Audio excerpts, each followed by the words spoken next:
आप देख रहे हैं न्यूज़ लाइव 10 और मैं हूं आपके साथ नबील अख्तर। लॉकडाउन लगने के बाद उत्तर प्रदेश में कोरोना संक्रमितों की संख्या पर लगाम लगी है। हालांकि शासन स्तर से तो पूरी तरह से लॉकडाउन लगा हुआ है, लेकिन लोकल स्तर से ज्यादा सख्ती न होने के चलते सड़कों पर लोगों की भीड़ दिखाई देती है, लेकिन बाजार लगभग बंद हैं। बिना किसी जरूरत के जो लोग बाहर निकल रहे हैं उनका पुलिस चालान काट रही है। संक्रमण की गिरती दर को देखते हुए सूत्रों का कहना है कि सोमवार से उत्तर प्रदेश में लॉकडाउन खोला जा सकता है, लेकिन अंदाजा यह भी लगाया जा रहा है कि लॉकडाउन अगर खुला तो पाबंदियों के साथ खोला जाएगा। इसके अलावा शनिवार और इतवार का लॉकडाउन और रात का कर्फ्यू इसी तरह से रहने की उम्मीद जताई जा रही है। सूत्रों से ज्ञात हुआ है कि कोरोना के स्तर को देखते हुए सोमवार से उत्तर प्रदेश में लॉकडाउन खोला जा सकता है। अब देखना है कि उत्तर प्रदेश सरकार लॉकडाउन में ढील देती है या फिर लॉकडाउन इसी तरह से बढ़ाया जाएगा जैसे पिछले हफ्तों से बढ़ाया जा रहा है। वहीं दूसरी ओर कोरोना की तीसरी लहर की चेतावनी का असर अभी से दिखाई देना लग गया है। बेंगलुरु में 40,000 मासूम बच्चे कोरोना का शिकार हो चुके हैं। 2 महीने में वहां 9 साल तक के 39,846 बच्चे और 10 से 19 साल तक के 1,05,044 किशोर संक्रमित हुए हैं। मैसूर के एक अस्पताल में एक 2 महीने के मासूम को भी कोरोना हुआ है। केंद्रीय स्वास्थ्य मंत्री डॉक्टर हर्षवर्धन ने राज्यों के स्वास्थ्य मंत्रियों से कहा है कि आने वाला वक्त बच्चों के लिए बुरा हो सकता है, इसलिए सभी राज्य अपनी तैयारियां पूरी रखें। वहीं बिजनौर में बच्चों के इलाज के लिए जिला अस्पताल में पीडियाट्रिक इंटेंसिव केयर यूनिट स्थापित किया जाएगा। इसमें बाल रोग विशेषज्ञों और अन्य स्टाफ की ड्यूटी लगाई जाएगी। अब तक बच्चों को हायर सेंटर रेफर किया जाता था, यहां पर 10 बेड का PICU सेंटर बनाए जाने की तैयारियां की जा रही हैं।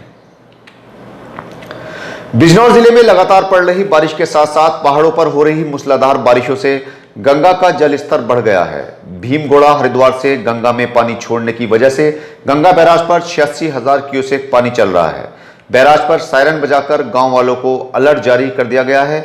गंगा के आसपास प्लेज लगाने वालों को भी खतरे का इशारा दे दिया गया है। गंगा के आसपास की सब्जी की फसलें गंगा में बह चुकी हैं, जिससे किसानों को भारी नुकसान हुआ है। मैं थाना प्रभारी क्षेत्र के सभी लोगों को सूचित करता हूं कि गंगा का जलस्तर धीरे धीरे बढ़ता जा रहा है। आप सभी लोगों से मेरा निवेदन है कि कोई भी व्यक्ति गंगा के उस पार खेती करने ना जाए और सभी लोग अपना अपना कीमती सामान अपने सुरक्षित स्थान पर ले जाएं तथा खुद को भी सुरक्षित रखें। गंगा का जलस्तर बढ़ता जा रहा है, कभी भी बाढ़ की स्थिति अचानक बन सकती है, इसलिए आप लोग गंगा के पार जाने की कोशिश ना करें। सभी लोग अपने घरों में रहें और सुरक्षित रहें। सभी अपने सामान को सुरक्षित स्थान पर रखें। धन्यवाद। दूसरी ओर बारिशें होने से सरकारों की पोलें भी बारिश ने सरेआम खोल कर रख दी हैं।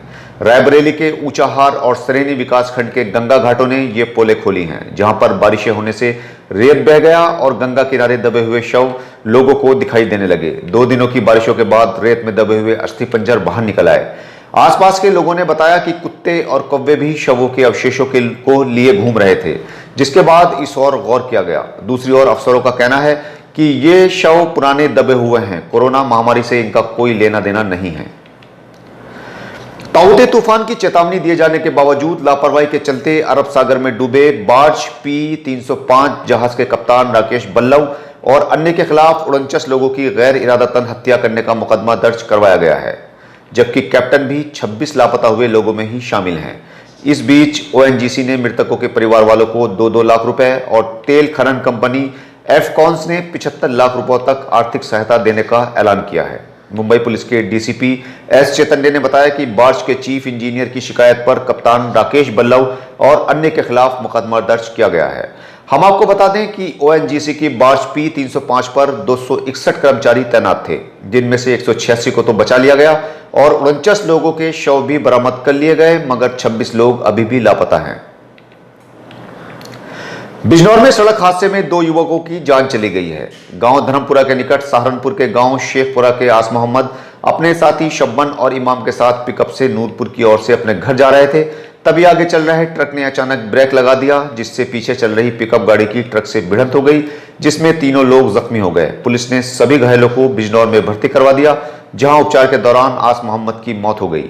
मृतक की मां ने पुलिस को फोन पर जानकारी दी कि उसके बेटे के पास 2 लाख रुपए थे। खबर मिलने के बाद पुलिस ने पिकअप की तलाशी ली तो पुलिस को 1,80,000 रुपए बरामद हुए। पुलिस ने महिला को थाने बुलाकर रकम उन्हें सौंप दी है।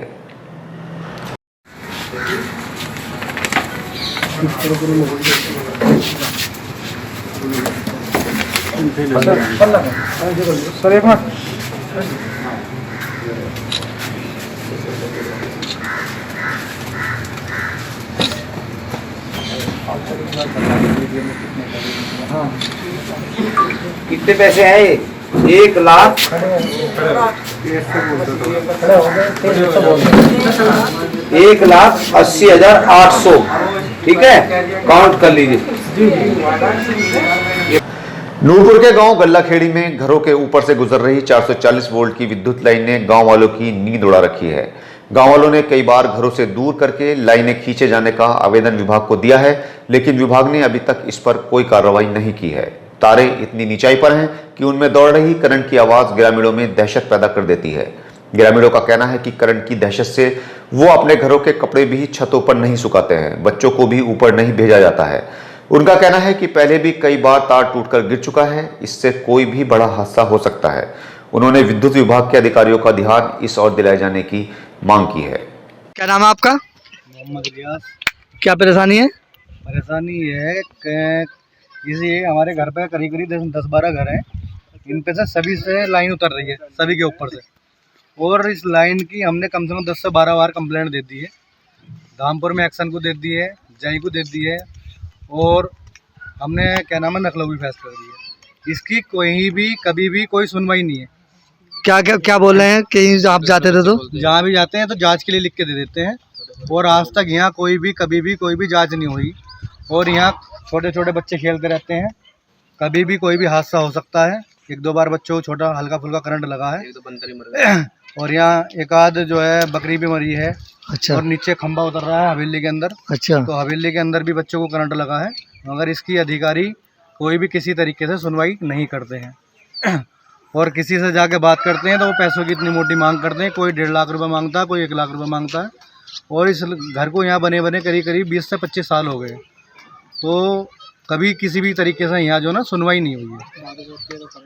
तो पे जो है कभी भी बारिश जैसे होती है तो बारिश होने पे नीचे खंबे के जरिए नीचे करंट उतरता था। कोई भी हादसा होने का बहुत बड़ा यहाँ जो है डर है। जो है बाहर खंबे लगे हुए हैं, खंबे पे यहाँ से उतर के ये खंबे पे जा सकती है। हमने कई बार जो है बिजली घर में भी इस बात को जही से बोल ली है, एक्शन के यहाँ भी बोल ली है।